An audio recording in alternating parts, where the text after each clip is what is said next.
Welcome to Red Panda Post-Con Review, where we grade conventions focusing on their nightlife, party aspect, and their social aspect. Today we are talking about Zenkaikon 2017. My name is Pedrock, and with me is... I am Groot. Nelly the Afrobot. Come on, you know what it is. We're back at you. Zenkaikon 2017 was a very nice convention, exactly like it was for 2016. And really what we noticed this time going around was how it differs from other conventions in the, I guess, flow and volume of people. Fridays, it's pretty light overall. Then it gets a huge swarm on Saturday and they stay through on Sunday. Yeah. Whereas it's kind of the opposite with other conventions. Yeah, most of the time it's Fridays, everybody's just jam-packing in. Saturday you get... They know where they're going. Everybody knows where they're going, and then you get just a cluster of people. And then Sunday, everybody just chills out or Checking just out, leaves checking out early. and leaving. That's about it. Yeah. This time it was, you had people that full-blown big cosplays, still doing photo shoots. The merch room was still packed up until the time they had to close it down. Yeah. And you have great weather. I think this year the times were different. It was like about a month later than last year. Great choice, just because the weather was way better. It wasn't cold out. It was fresh to death out. You know, minus the pollen. And... Minus the pollen, whatever. Hey, give and take, give and take. And the convention itself had a lot to offer, a lot of unique stuff and events in it, as well as around it in the city. So overall, Zenkaikon is a very friendly con. A lot of the con goers are, you know, willing to, you know, exchange and talk with you, chat. The staff is very friendly. And even the people just in Lancaster, you know, they seemed like inquisitive to like wondering what was going on in the convention. Yeah, because it didn't seem like the town was aware that Zenkaikon was going to be going out. So when you step out, you know, and it's not one of the really common spots like Subway or like the cheap eats areas, people don't know what's going on. They're going to have questions about the cosplays. They're going to have questions about why is it so packed for that weekend in particular.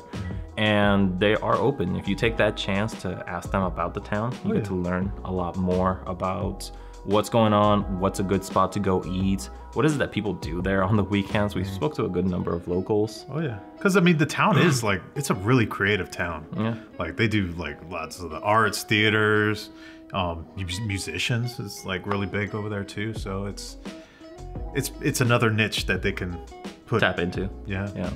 The people that are out the bar lounge are also chatty. We had a bunch of people compliment Nelly on his hair. And a bunch of people that we just hung out with while we got drinks.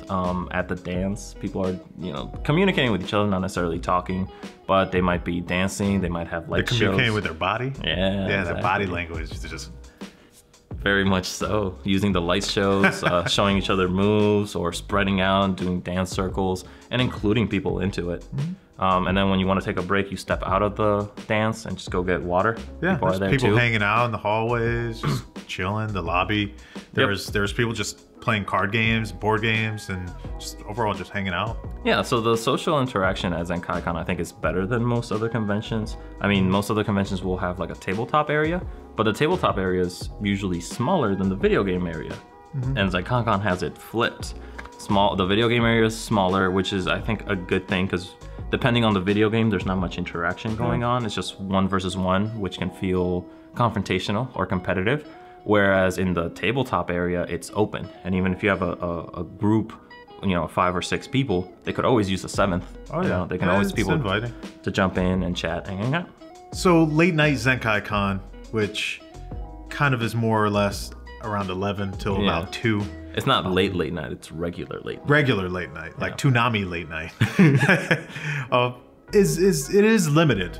There are only certain things happening. So you have, the biggest thing is probably their concert. Yeah. They do have like +18 stuff going on, and other late night panels.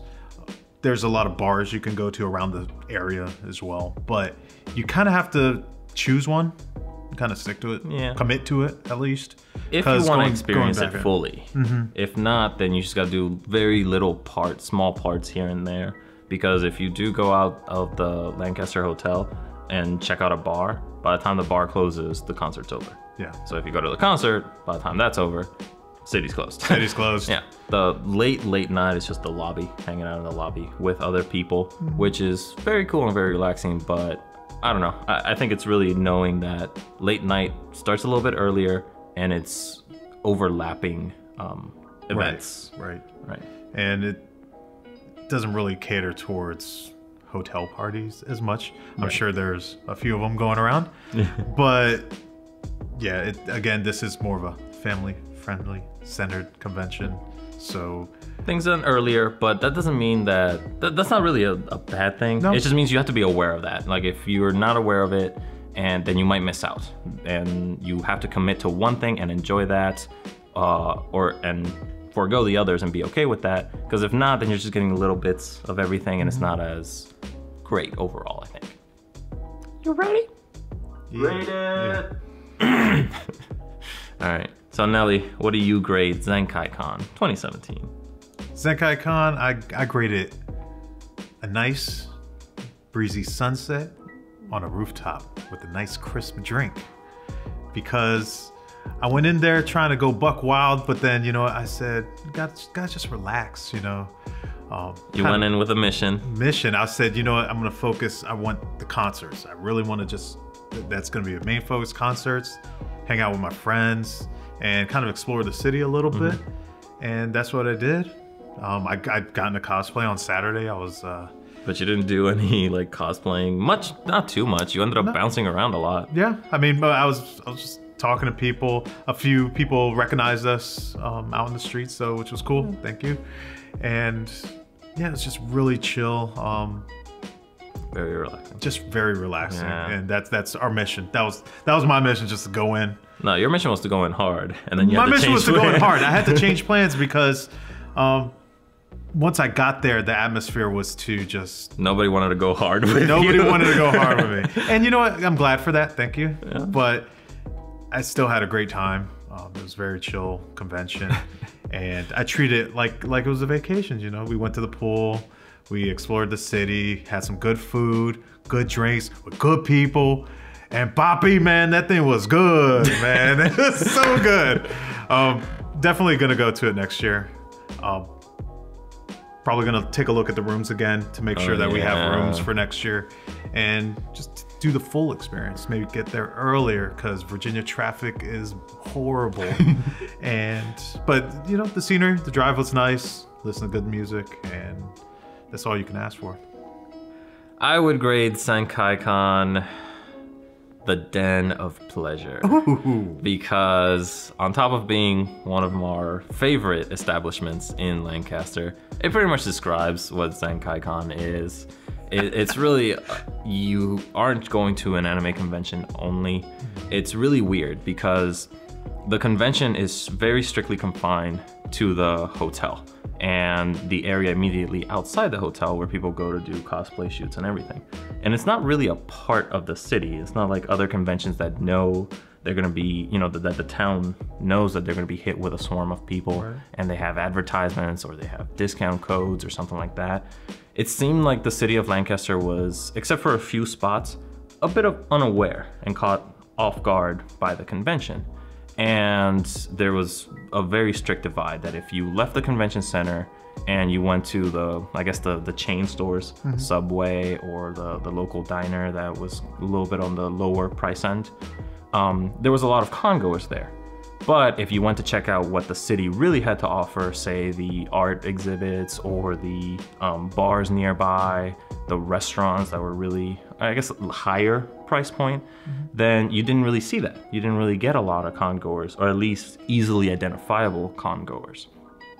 And not necessarily a bad thing, but if you are there and you're kind of like us, where the con can get a little taxing after a while just because you're doing the same thing over and over because you're not there for, say, a panel, for a video, for any type of voice actor, then Lancaster really does allow you to step away, do something a little bit more mundane every day, but it feels special because you didn't expect it, and it feels new, right? And then when you do go back to the con and you do the concert or you do check out a game room or a panel or whatever, it stands out more. Like, I spent very little time at the convention proper, but I remember it a lot better because I only absorbed that and consumed that when I wanted to. there was no point where I felt like I had to enjoy the convention because that's all there was to do. And so overall, the experience was very pleasurable. I did pretty much everything I wanted to do at all points in time. I made very good use of our tip that if I wasn't feeling a conversation, I just left and went to do something. And I didn't even do that with people I didn't know. I did that with my own friends. Like, like you're saying, people were, you know, like if they weren't feeling what you wanted to do, it was really hard to get everybody motivated. And you just had to leave them behind, you know, and just go do your own thing, or find the one person that was in tune with you and break off. And I was able to do that.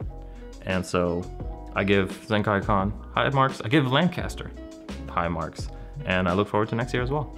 Thanks for tuning in to Red Panda Post-Con Review, where we covered Zenkaikon, growing easily into one of our top favorite conventions. We have a lot of competing ones, honestly.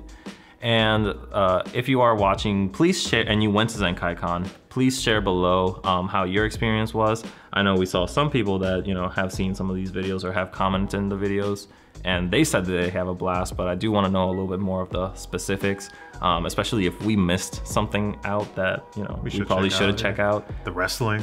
Oh yeah, the wrestling. Damn. That's okay. Bring it back next year, please. Yeah, true. And also give it a like, or give the video a like or a dislike, just so that we know how we're doing.